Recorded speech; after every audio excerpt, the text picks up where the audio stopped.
사랑하는 자들아, 거류민과 나그네 같은 너희를 권하노니 영혼을 거슬러 싸우는 육체의 정욕을 제어하라. 너희가 이방인 중에서 행실을 선하게 가져 너희를 악행한다고 비방하는 자들로 하여금 너희 선한 일을 보고 오시는 날에 하나님께 영광을 돌리게 하려 함이라. 인간의 모든 제도를 주를 위하여 순종하되 혹은 위에 있는 왕이나 혹은 그가 악행하는 자를 징벌하고 선행하는 자를 보성하기 위하여 보낸 총독에게 하라. 그 선행으로 어리석은 사람들의 무식한 말을 막으시는 것이라. 너희는 자유가 있으나 그 자유로 악을 가리는 데 쓰지 말고 오직 하나님의 종과 같이 하라. 무사람을 공경하며 형제를 사랑하며 하나님을 두려워하며 왕을 존대하라. 아멘. 무더운 여름이 시작되었습니다. 참 다습합니다. 비도 많이 내리는 곳이 많습니다. 이번에 비가 많이 온다 해서 긴장을 많이 했는데 다행히 교회가 있는 이 지역은 그렇게 아직까지 많이 오지 않아서 감사합니다. 하나님께서 이 여름에 사랑하는 성도들이 가정과 기업, 교회를 지켜주시고 보호해 주시기를 바라고, 특별히 토요일부터 몽골을 다녀오는 우리 조건사님 모든 몽골 여정에 주님께서 동행해 주시고 건강케 해주시고 그곳에서 놀라운 주의 역사 또 보고 또 행하며 그렇게 오게 되기를 바랍니다. 우리가 세상 속에 살아갑니다.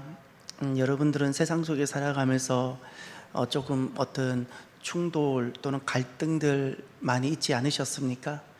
여러분들은 세상 속에서 내가 살아가면서 겪게 된 갈등들 어떤 것이 있을까요?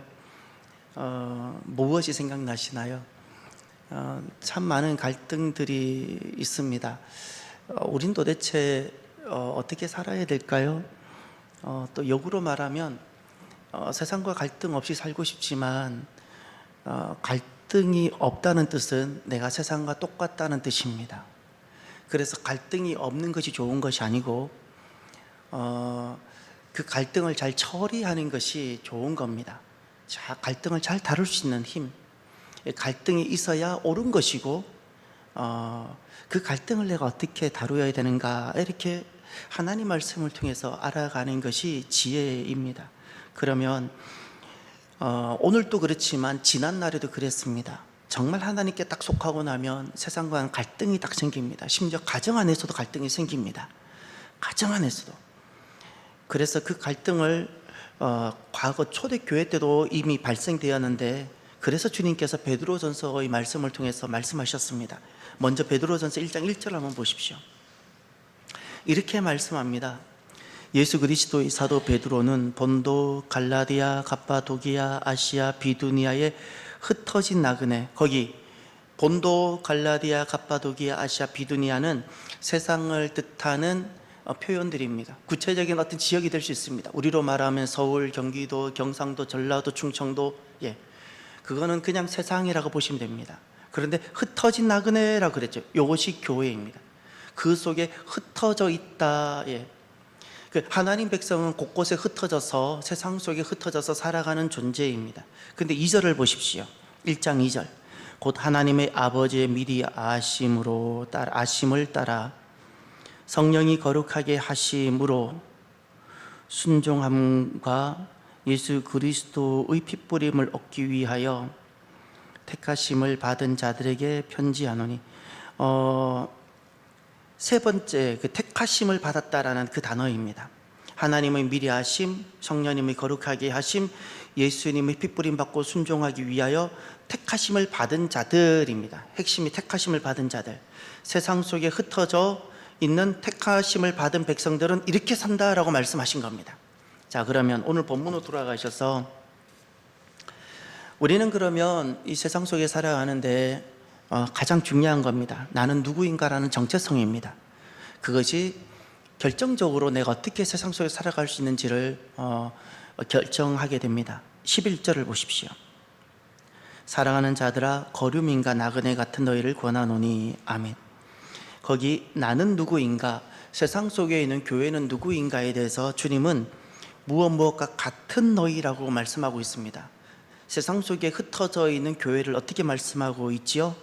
거류민 그리고 나그네라고 말합니다. 거류민이라는 것은 잠시 체류하는 사람, 예, 내 나라가 아닌 겁니다. 외국인 같은 그런 개념. 그리고 나그네라는 것은 여행자라는 개념입니다. 이제 여러분, 거류민과 나그네의 공통점을 찾아보십시오. 여러분, 거류민과 나그네는 어떤 공통적인 개념들이 있는 어떤 단어들입니다. 어떤 공통점이 있을까요? 예, 권사님, 김선아 권사님, 뭐라고 하셨죠? 혼자? 잘 못 들었어요. 아, 혼잣말로 하셨다고요? 예, 잠시죠. 그렇죠. 나그네도 그렇고 거류민도 그렇고 그것에 영원히 있으려고 있는 존재는 아니에요. 그 단어 자체가 잠시, 일시적인 개념. 또요, 일시적인 개념 있어요. 또 어떤 게 있을까요? 유은아 집사님은 어떤 생각이 드세요? 거류민, 나그네 했을 때 두 단어가 공통으로 품고 있는 어떤 개념들이 있을 것 같아요. 어떤 개념이 있죠? 우리 김선아 원사님은 일시적인 것, 잠시라 그랬어요. 집사님은 뭐가 떠오르세요? 여행도 다녀보셨잖아요, 그죠? 어떤 생각이 드세요? 거류민 또는 나그네 했을 때? 다시 안 들려요. 아, 예. 그렇죠.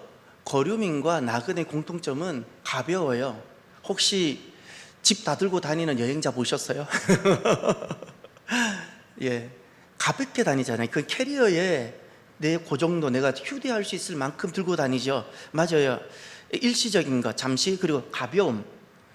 또 한번 찾아보세요. 예, 여행자. 예, 여행자. 그 거류민도 그렇고 나그네도 그 여행이다. 그 여행이라는 말은 뭘 뜻하죠?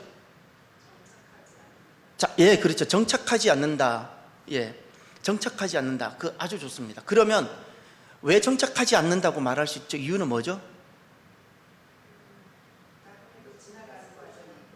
어떻게 누가 말씀하셨죠? 어떻게 해요? 예, 그렇죠. 일단 지나가는 거죠. 정착하지 않아요. 예. 아브라함을 한번 생각해 보세요. 아브라함이 거류민과 나그네로 살았어요. 근데 믿음의 시작이라 그러잖아요. 우리의 믿음은 거류민과 나그네와 직결합니다. 그러면 하나님이 아브라함에게 처음 부르셨을 때 쓰셨던 말씀들이 있어요. 그걸 가만히 생각해 보세요. 창세기 12장에 가면, 그러면 거류민이나 나그네를 뜻할 때 중요한 개념이 또 하나 더 나와야 됩니다. 일시적이고 가볍고 정착하지 않아요. 또 하나가 더 나와야 돼요. 떠난다. 예, 떠난다. 예, 좋은 말. 거기 창세기 12장 1절에 보면 본토 친척 아비 집을 떠나라 그랬죠. 본토 친척 아비 집, 그것을 말해서 고향이라 불러요. 홈이라 불러요. 거류민이나 나그네의 공통점은 내가 있는 이곳이 홈이라는 거예요, 홈이 아니라는 거예요? 홈이 아니라는 뜻이에요. 그러니까 나그네란 소리가 나오고, 그러니 거류민, 외국인이라는 소리가 나오는 겁니다. 거류민과 나그네가 갖고 있는 또 공통점이 또 하나 있는데, 그것이 바로 이곳이 홈, 나의 고향이 아니다라는 겁니다. 그럴 때만이 나그네 스피릿, 거류민의 정신으로 살아갈 수 있게 되는 겁니다. 이제 그러면 나그네 스피릿을 한번 정리해 볼까요? 예. 첫 번째가 여기가 고향이 아닙니다. 여기가 고향인 사람은 여기에 승부를 겁니다. 그런데 여기가 고향이 아닌 사람은 여기에 승부를 걸지 않습니다. 돌아갈 곳이 있잖아요. 예. 그래서 두 번째, 우리 권사님 말씀한 것처럼 여기가 고향이 아니기 때문에 여기 정착하거나 안주하려고 않습니다. 예. 세 번째, 우리 집사님 말씀한 것처럼 가볍습니다. 많이 가지고 안 가지고가 그것이 나의 삶의 첫 번째 이유가 되지 못합니다. 부자가 될 수 있고 그러지 못할 수가 있는데 그것이 나의 삶의 목적이 아니라는 겁니다. 이것이 나그네 스피릿입니다. 그리고 네 번째, 나그네는 항상 돌아갈 곳을 생각합니다. 항상 돌아갈 곳을 생각하기 때문에 나그네로 살아갈 때 다양하게 일어나고 직면하게 되는 일들을 다 이기고 위로받을 수 있습니다. 나는 돌아가면 돼. 나는 나의 고향이 있고, 그래서 여기에서 여행지에서 겪는 속상함, 그래 털어버리지 뭐 이렇게 되는 겁니다. 이것이 나그네 스피릿이라는 겁니다. 사랑하는 성도 여러분, 주님께서는 이렇게 말씀하셨습니다. 세상 속에 있는 교회, 세상 속에 있는 하나님의 백성들, 너희들은 나그네다 이렇게 말씀해 주셨습니다. 나그네야, 너희들은 세상 속에 있는 나그네란다. 항상 돌아갈 곳을 생각하는 사람들이고, 이 세상이 고향과 이 세상이 전부가 아닌 사람들이고, 그리고 너희들은 순례자로 살아가는 사람이야 라고 이렇게 주님께서 말씀하셨습니다.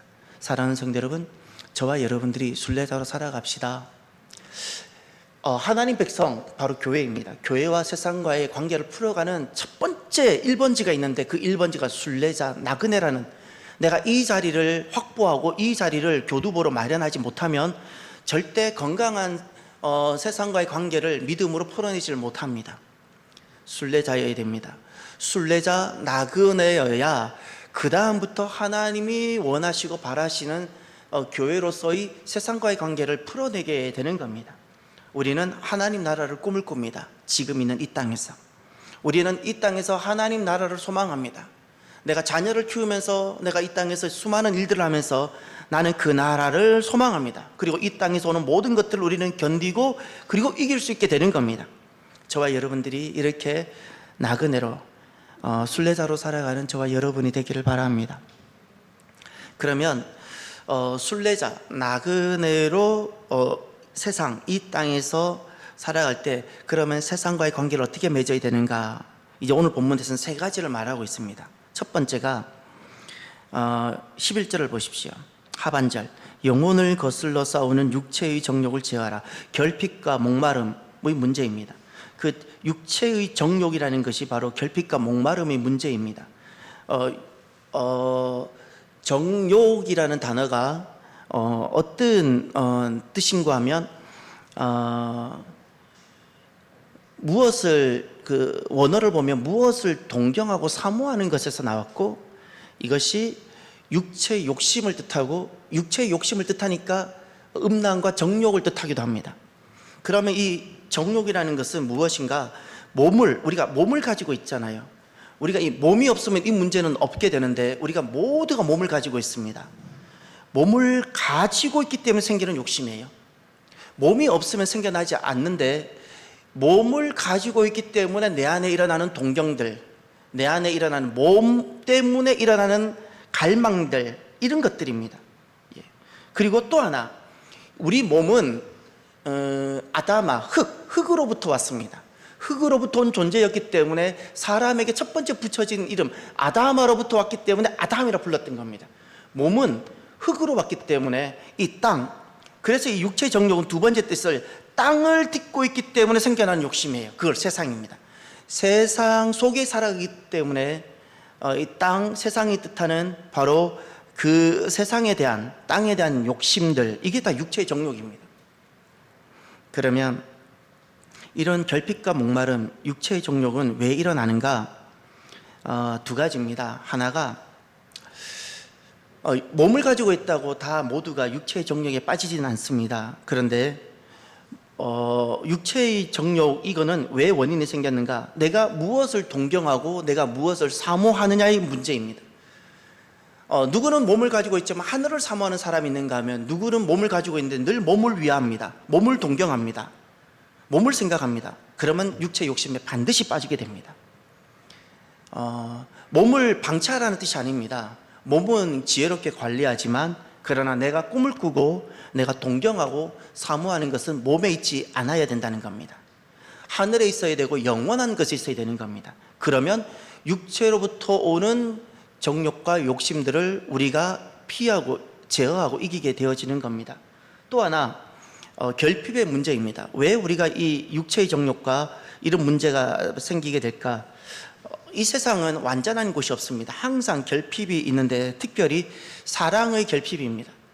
채워져야 할 사랑의 분량이 채워지지 않게 되면 사람들은 그것이 목마름이 되어져서 마구마구 무엇인가를 이 허전한 마음을 채워가려고, 그래서 누구는 술에 빠져보기도 하고, 누구는 또 비정상적인 어떤 것을 해보기도 하고, 여러 가지 일들을 하는데 그 핵심이 결핍입니다.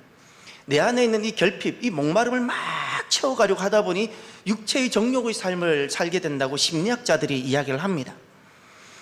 그러면 이제 이 육체의 정욕이 실제로 신앙에 있어서는 어떤 문제를 가져오는가? 우리는 기독교인이고 교회이기 때문에 신앙의 관점에서 이 육체의 정욕을 한번 보기를 바랍니다. 주님은 이렇게 말씀하셨습니다. 영혼을 거슬러 싸우는 육체의 정욕 그랬어요. 그러니 세상에서는 어느 심리학자나 과학에서도 이것은 언급하지 않습니다. 그냥 육체의 정욕이 왜 해로운가 정도, 내 몸에 왜 해로운가 이 정도를 다루지만 우리는 반드시 알아야 되는 것이 이 육체의 정욕이 우리 신앙과 어떤 관계, 어떤 영향을 주는가입니다. 영혼을 거슬러 싸우다 그랬습니다. 이 영혼이 뜻하는 바는 무엇인가 하면 믿음이고요, 신앙을 말하는 겁니다. 이 육체의 정욕은 하나님과 하나님 나라를 다 무너뜨려 버린다는 겁니다. 내가 하나님 뜻을 수행하고 준행하지 못하도록 도리어 하나님 뜻을 거스르게 만들고, 하나님 백성인데 하나님과 싸우는 겁니다. 하나님을 대적해 버리는 겁니다. 이게 실제로 일어나는 겁니다. 그리고 하나님 백성이기에 하나님을 신뢰하고 그 믿음의 길을 걸어가야 하는데 도리어 하나님 백성이 하나님께서 제시하신 그 길을 대적하고 엉뚱한 길을 간다는 거예요. 엉뚱한 길을 가는 게 문제가 아니라 대적해요. 거스러 싸우다 그랬죠. 이 문제예요. 육체의 정욕에 딱 빠지면 기준이 옮겨지는 겁니다. 하나님이 제시하신 그것이 진리가 되지 않고요, 자기가 가고 싶은 것을 기준 삼고 싶은 겁니다. 그래서 하나님께서 제시하신 그 길을 대적하게 되는 겁니다. 그래서 하나님 너무너무 싫어하십니다. 이런 문제를 가지고 있게 됩니다. 그러면 어떻게 이 문제를 다루면 좋을까요? 주님께서는 이 문제를 이렇게 말씀하셨습니다. 영혼을 거슬러 싸우는 육체의 정욕을 어떻게 하라?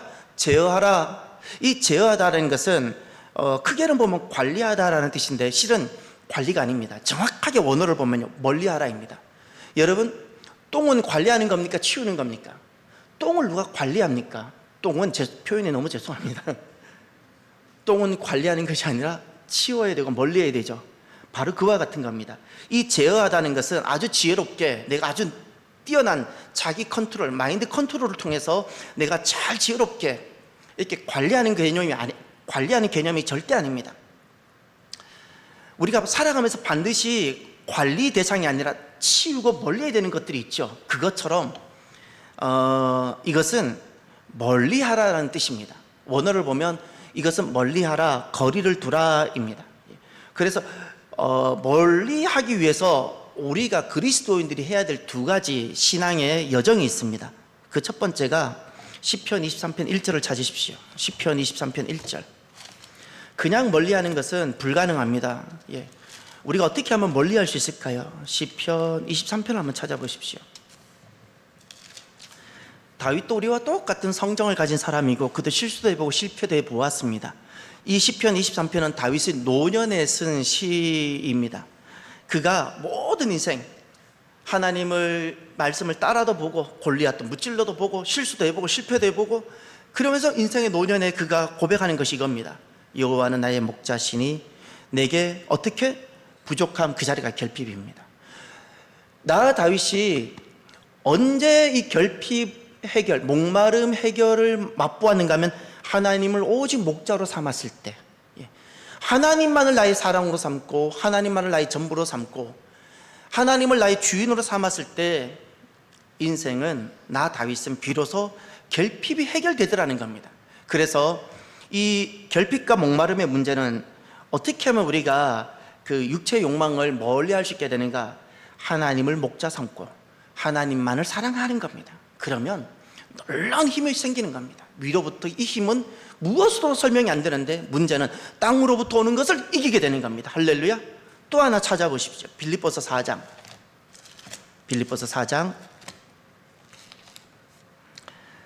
11절 322면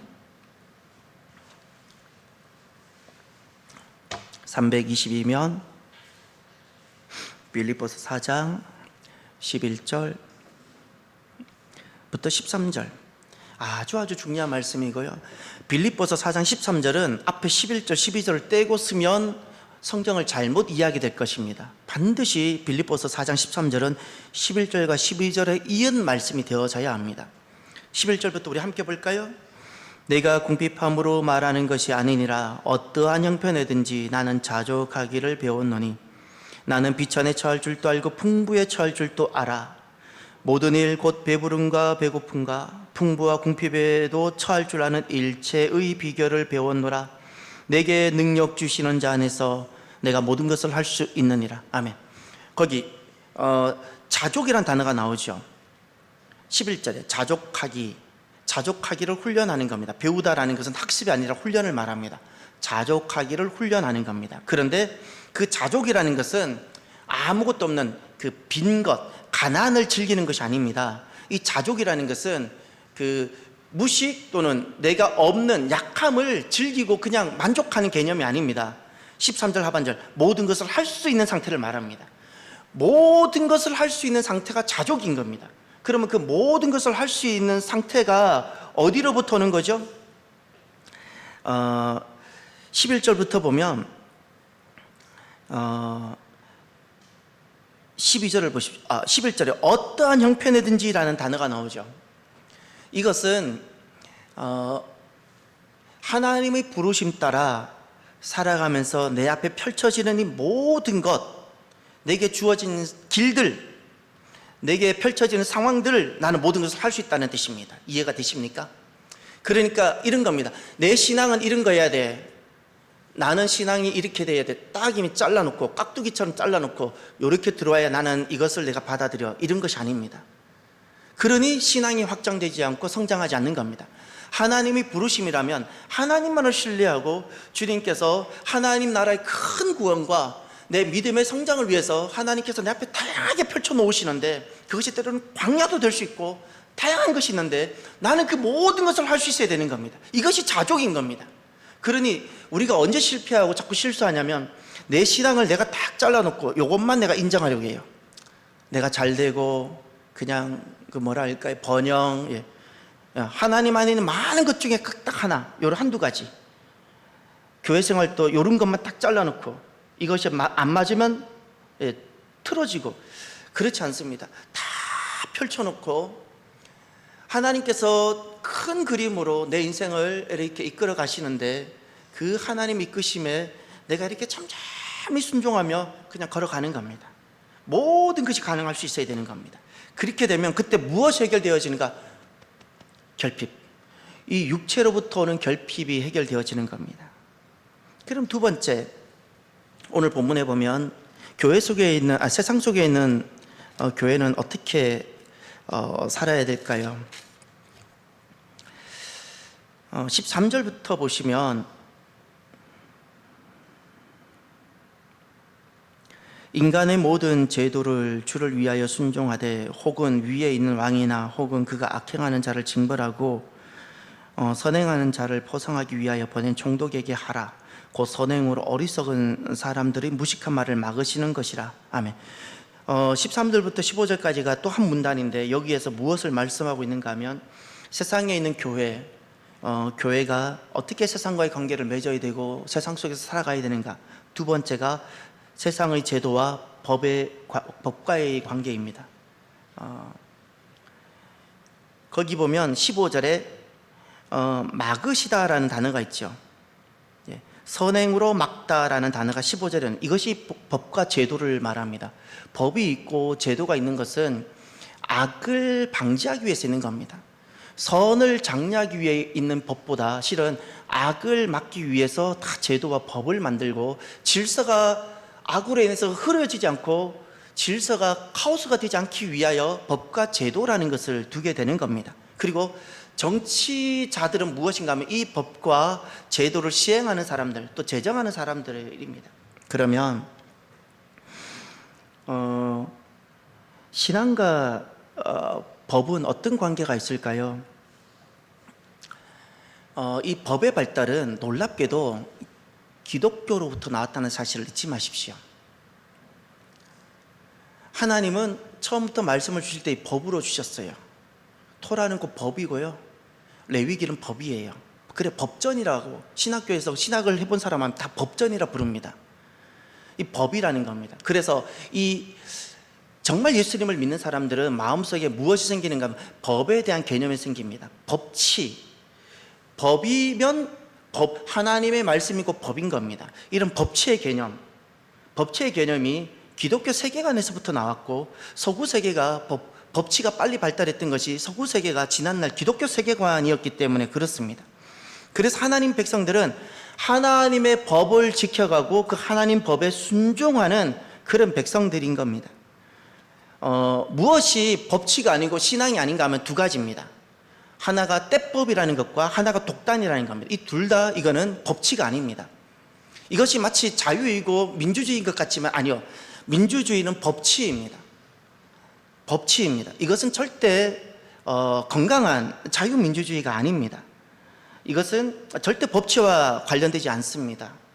독재도 잘못되었고 떼법도 잘못되었습니다. 항상 법으로 돌아와야 합니다. 그럼 우리가 이런 질문을 하죠. 잘못된 법은 어떻게 합니까?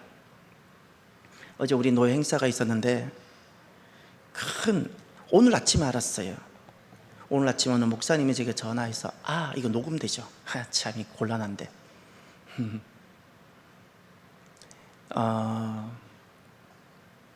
어제 우리 노예가 우승을 했어요. 또 배구도 우승했어요. 엄청난, 배구가 우승했는데 이거 엄청난 일이거든요. 제가 아는 어떤 목사님이 행가래를 받더라고요. 예, 여러분이 혹시 그 목사님을 알지 모르겠어요. 머리도 허옇던데 엄청난 그 목사님이 태어나서 처음으로 행가래를 받아봤다고.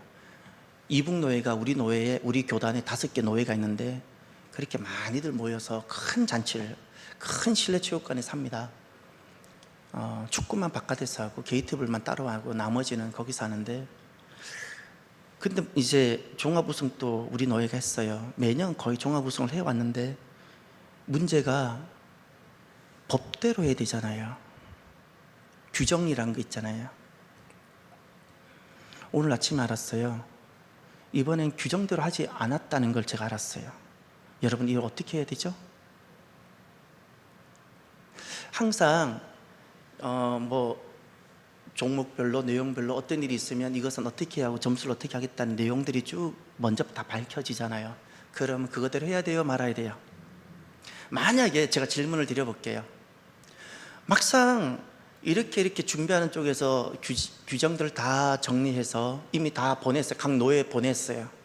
그 각 노예에서는 또 각 밑으로 다 보내와서 다 그렇게 알고 준비를 하는데 막상 하다가 보니까 이게 너무 규정이 잘못됐어요. 그럼 어떻게 해야 되죠? 1번, 잘못돼도 그대로 한다. 2번, 즉시 고친다. 3번, 나 몰라라 한다.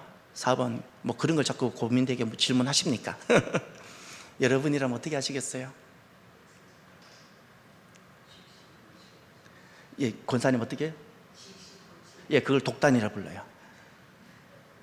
어떻게 즉시 고쳐요? 원래 이 문제는 각 노예 관련자들이 모여서 함께 이렇게 이번에 하자고 결정한 거예요. 함께. 그렇게 왔는데 문제가 됐잖아요. 이걸 해보니까 너무 조금 불합리함이 있어요. 그리스도인들이 이렇게 살아가야 됩니다. 이제부터 잘 보세요.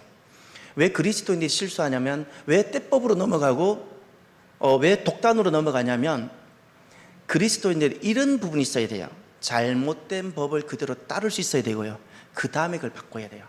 일단은 아픔과 수고를 통해서라도 감수를 하고 다음에 다시 모여서 법을 조정해야 되는 거예요. 개혁을 해야 돼요. 그리고 다시 개혁된 법안을 만들고 또 보내고 그대로 해야 되는 거예요. 그러니 그리스도인들은 신앙은 곧 법을 따르는 거예요. 하나님 법을 따르는 거예요. 그래서 그리스도인들이 법에 굉장히 민감한 사람들이고, 지금 이 나라가 어떤 법을 제정하는가가 굉장히 눈에 들어오는 사람들입니다. 그렇지 않은 사람들은 이렇게 생각합니다. 야, 그거 잘못됐잖아 해서 다수를 이용해서 막 시위를 해서 뭘 바꾸려고 합니다. 이것은 그걸 떼법이라 부릅니다. 이것은 절대 옳지 못한 겁니다. 그래서 우리가 왜 그러면 법치의 삶을 살아가는가? 왜 신앙은 법치인가? 저기 다시 오늘 본문을 보세요. 13절. 인간의 모든 제도를 누구를 위하여 순종하라고요? 예, 주님을 위하여입니다. 그러니 잊지 마세요. 개정되어야 될 법은 계속 개정되어져야 되는데, 개혁되어져야 되는데 개혁되어지지 못하는 아직 부족한 법들이 있는데, 그럼에도 불구하고 누구를 위하여? 누구를 생각하며? 하나님. 하나님을 생각하며 내가 거기에 따를 수 있어야 되고요. 그래서 내가 고난을 받을 줄도 알아야 되고요. 예. 그런 겁니다. 그러면 또 하나 잘못된 법은 이렇게 먼저 지키고 고쳐가야 돼요. 이게 그리스도인이고, 또 하나 잘못된 법은 어떻게 되는가? 그래서 미리 막을 수 있어야 됩니다. 이 법이 잘못되면 문제가 뭐냐면은 악을 보호하게 되는 겁니다. 악을 보호하면, 법이 잘못 제정되면 그 시스템인데, 법은 결국 시스템을 만들어내는데 그 시스템 전체가 악을 허용하고 악을 보호하고 그 시스템 전체가 악한 영향력 속에 있게 하며 시스템 전체가 악한 시스템이 되게 만드는 겁니다. 그래서 법이라는 것은 매우 매우 중요하고, 이 나라 정치인들이 어떤 법을 제정하는가를 진짜 주목하고 유념 있게 보셔야 되는 겁니다. 그러니 악을 보호하는 제도를 만들어서는 안 되는 겁니다. 그러면 그 법 영향권 안에 있는 모든 사람은 항상 그 악의 영향을 받고 아침에 눈을 뜨고 그 악의 영향력과 그 악의 호흡을 하면서 하루를 살아야 되고, 내 자녀가 그 속에서 살아야 되는 거예요. 살아도 항상 악의 영향을 받는 거예요. 그래서 그 악한 잘못된 법을 막아야 되는 겁니다. 저는 여기에서 말씀을 준비하면서 또 생각난 것이 있어요. 저는 참 마음이 아픈 것이 많아서, 목사이기 때문에 아픈 마음이 있어요. 목사이기 때문에 제가 고통받는 게 있고 고통하는 것이 있어요. 제가 하나님 앞에 항상 대학 시절에도 질문했던 것이 있었고, 지금 오늘날 목사로서 질문하는 것이 있어요. 대학 시절에 하나님께서 내 순수한 믿음에 질문했던 걸 다 답을 주셨고요. 지금 제가 대한민국의 목사로서 제가 하나님께 늘 질문하는 것이 몇 가지 있는데 하나님 응답을 주실 겁니다. 제가 그래서 마르크스 자본론 이 책을 보면서 제가 보면서 제가 마음이 아픈 것이 있는데, 마지막에 마르크스가 이렇게 합니다. 왜 내가 했던 혁명이 실패했을까? 혁명이 실패를 합니다. 본인이 막 산업화가 발달되고 사람의 가치가 떨어지고 노동력으로 평가되는 거, 그걸 막 보고 마음이 아파서 이 사람이 혁명을 하죠. 그럼 성공을 했어야 되잖아요. 근데 실패를 해요. 왜 실패를 했을까? 그가 분석하면서 그의 제자들에게 두 가지를 유언을 남깁니다. 하나가 가정 때문이었구나, 하나가 교회 때문이었구나. 가정 때문에 그 사회주의 운동이 실패를 했구나. 그래서 오늘날 또 가만히 한번 보세요. 어떤 법안들이 가정을 건강하게 만드는 법인지, 가정을 해체시키고 가정을 약화시키는 법인지를 가만히 보십시오. 어떤 법이 교회를 위하거나 교회가 생존되도록 하는 법안인지, 아니면 교회를 존재하기 어렵게 하거나 폐하게 하는 법안인지를 가만히 보십시오. 겉으로는 다 어떤 명분이 있고 명목이 있어요. 낙태나 또 예를 들어서 오늘 기도 제목에도 몇 가지 나왔죠. 이런 모든 것은 가정을 해체시키는 법안들이에요. 그렇게 이 법안이 그대로 세워지면 결국에는 가정이 무너지는 겁니다. 결국에는 가정이 무너져요. 우리가 드러나는 것만 낙태가 1년에 대전 인구라 그래요. 대전 인구가 150만 명이 넘어요. 그런데 실은 낙태를 공식적으로 밝히는 것은 10분의 1도 안 된다 그래요. 비공식적인 낙태가 그렇게 많다고 그래요. 드러난 것만 대전 인구라면 저는 우리나라 인구 해결은 정말 얼마든지 해결할 수 있다고 생각을 해요. 또 차별금지법 같은 거는 겉으로 보면 차별을 하면 안 되잖아요. 차별하기를 원하는 사람이 누가 있나요? 근데 이런 모든 문제가, 차별금지법은 교회에 대한 제재법이 되는 겁니다. 미국 보세요. 기독교 학교라도 성경을 못 가르쳐요. 차별금지법이 통과되면 그래요. 예. 차별금지법이 통과되면, 제가 우리 교회인데 여러분의 목사가 동성애는 죄입니다 하면 저 구속됩니다. 성경대로 못 가르쳐요. 성경대로 못 가르쳐요. 이제 성경대로 못 가르치면 그게 교회일까요? 난 교회라 생각하지 않아요. 그건 절대 교회가 아니에요. 그래서 잘못된 법은, 그리스도인들은 무엇이 잘못된 법인가를 의식을 가져야 되고 그것을 기도하고 막을 수 있어야 되는 겁니다. 끝으로 자유의 문제입니다. 16절을 한번 보실까요?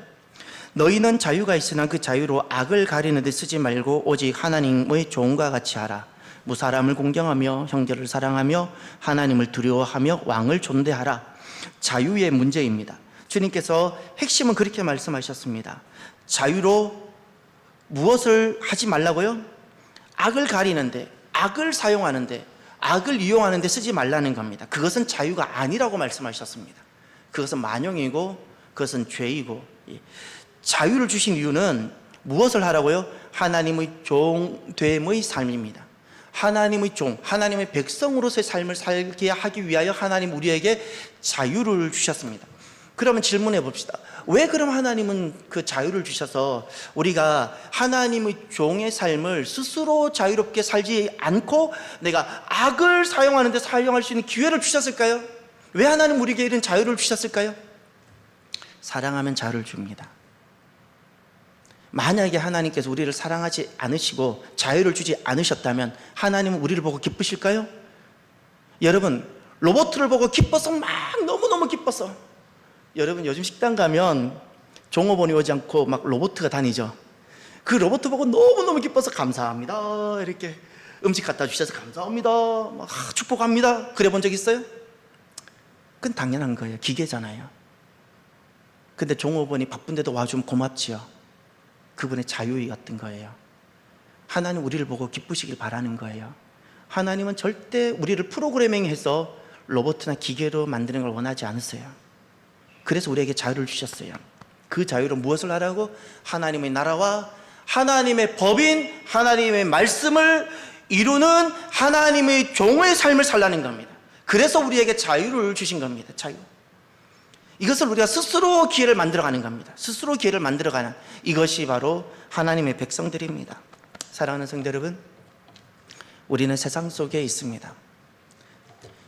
흙으로 지어졌고 그 흙의 명사인 땅을 딛고 있는 존재입니다. 땅으로부터 영향을 받을 수밖에 없는 사람이고 몸을 가지고 있기 때문에 몸으로부터 오는 여러 가지 소욕들이 생깁니다. 그럼에도 불구하고 저와 여러분들이 나그네 순례자라는 것을 잊지 말고 순례자로 이 땅을 넉넉하게 살아가는 저와 여러분이 되기를 주의 이름으로 축원합니다. 기도합시다. 오늘 말씀을 기억하시면서 하나님, 순례자로 살아가며 몸과 땅으로부터 오는 정욕들을 하나님 잘 이기고 하나님만을 목자 삼고 그렇게 모든 것을 할 수 있는 사람이 되게 주옵소서. 제도와 법을 하나님 법치의 삶을 살아가되 하나님 잘못된 법은 막아가며 주님을 위하여 법의 삶을 살게 하옵소서. 하나님 하나님 나라와 하나님 뜻을 위하여 자유를 사용하는 우리들이 되게 하옵소서라고 오늘 말씀을 가지고 우리 함께 기도하길 바랍니다. 하나님 감사합니다. 우리는 아버지 나라로 돌아갑니다. 우리는 순례자입니다. 우리는 이 땅을 영원히 고향으로 삼지 않습니다. 우리는 이곳에 잠시 머무는 거류민과 같습니다. 그렇게 하나님 이 땅을 당당하게 하나님 백성으로 하나님 종으로 살아가는 우리들이 주여 되게 하여 주옵소서. 이 땅 하나님 아버지 우리 가운데 계속해서 순례자로 당당하게 하나님 백성으로 살아내는 심령들이 일어나게 하여 주옵소서. 세상에 있지만 세상에 영향받지 않고 세상에 굴욕스럽게 굴종하지 않고 하나님 아버지 세상 앞에서 당당히 하나님의 법과 하나님의 백성으로 하나님 나라를 위하여 살아가는 하나님 거룩한 심령들이 일어나게 하여 주옵소서. 하나님 아버지 우리가 몸이 있고 땅을 딛고 있습니다. 영향을 받습니다. 하나님 주님만을 목자 삼고 하나님 아버지 참으로 무엇이든 주님께서 부르시는 그 부르심의 삶을 무엇이든 감당할 수 있는 무엇이도 가능한 우리들이 주여 되게 하여 주옵소서. 하나님 모든 말씀은 법입니다. 법치의 삶을 살아가며 하나님 아버지 참으로 잘못된 법을 고쳐가며 잘못된 법을 막아가는 하나님 한국교회가 주여 되게 하여 주시며 하나님 우리 남은 시간 하나님의 종된 삶을 위하여 하나님 스스로 기회를 만들어가는 자유자들이 되게 하여 주옵소서. 주님 참으로 감사합니다.